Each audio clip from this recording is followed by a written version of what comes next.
Welcome back. एक बार फिर खुशामदीद। और हमने बारिशों की बात की।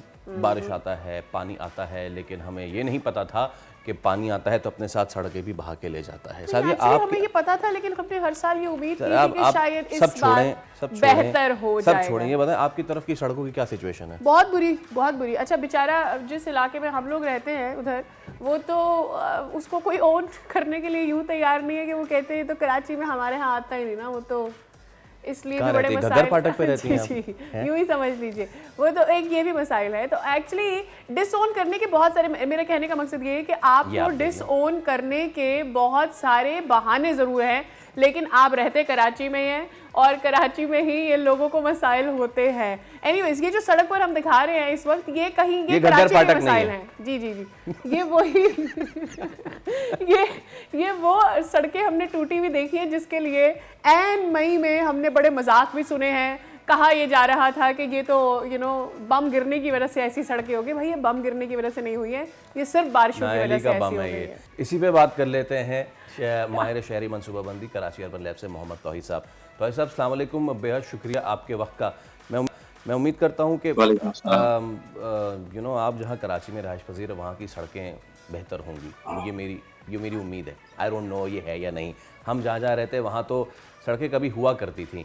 On a contrary, on a lighter note, एक राइडर से कुछ चीज़ मंगाई और मैं उसको लोकेशन बता रहा था और उसने कहा सर जी हाँ यही है ना वो जहाँ कच्ची सड़क जा रही है।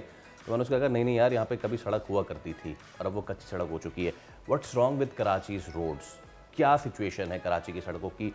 क्यों ये बार बार बैठ जाती, बार बार बनती, बार बार बैठ जाती है?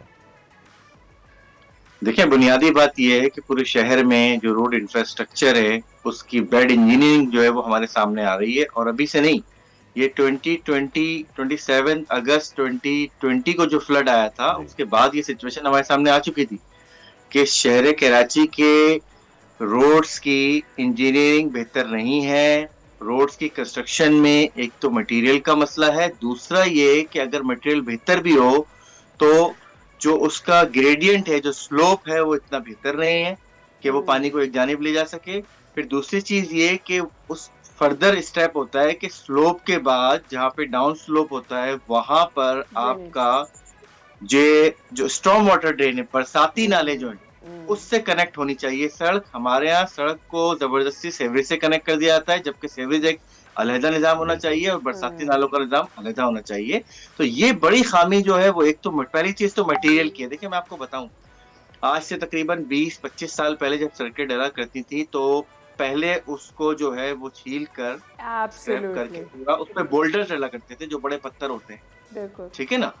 फिर उसको कॉम्पैक्ट किया जाता था और उसके बाद उस पे कम से कम 3 डिफरेंट लेयर्स आती थी। सबसे ऊपर वाली लेयर जो है वो एस्फॉल्ट की होती थी, जो ब्लैक होती है। अब क्या होता है कि 2 इंच 3 इंच बहुत ज्यादा है, कोई 6 इंच की लेयर डाली जाती है। उसमें जो मटेरियल है वो अच्छा नहीं होता, उसको कॉम्पैक्शन का टाइम नहीं दिया जाता। उसके नीचे अगर कोई सेवरेज की या कोई और लाइन है तो जब वो एक्सपोज हुआ होता है रोड, तो उस वक्त उसकी मेंटेनेंस ये नहीं की जाती। तो ये बुनियादी वजूहत हैं कि अगर फर्ज करें ना एक रोड बनना है और हमें पता है कि इसके नीचे जो है कोई यूटिलिटी है और वो यूटिलिटी की लाइन जो है वो भी कमजोर है, तो हम पहले उसको रिपेयर कर लें, बाद में रोड पर आए। क्योंकि अगर चलें रोड बहुत बेहतरीन बना भी दिया और जो यूटिलिटी की लाइन थी उसमें क्रैक्स थे, अब क्या हुआ, जैसे ही उस पर जो है वो लोड आया, यानी कि कोई हैवी ट्रैफिक आ गया, कोई जो है डंपर कह ले वो आ गया जिसका लोड ज्यादा है, ठीक है ना। तो रोड की लोड बेयरिंग कैपेसिटी अपनी तो है, लेकिन उसके नीचे जो लाइन है उसकी बेयरिंग कैपेसिटी नहीं है।